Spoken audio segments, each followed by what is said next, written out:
Cześć, Polska, witam. Dzisiaj u mnie gość, piłkarz, tak? Tak. Troszeczkę dwa słowa powiedz, kto on jest, tak? Wyższy. Tak, grałem w pierwszej lidze w Polsce, Zagłębie Sosnowiec.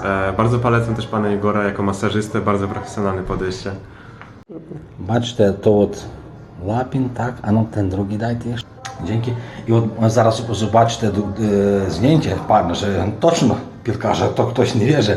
Proszę tam jakby tak, o, бачите, gość nasz po masażu dzisiaj był.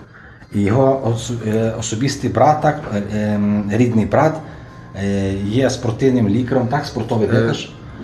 Tak, doktor na uniwersytecie i też bada Aleksandra Usyka z neurofeedbacku, z różnych takich rzeczy, kto się zna, to ten zrozumie. Так що бачите, які на знані особи приїжджають. Дякую bardzo. Там футболіст, це його рідний брат.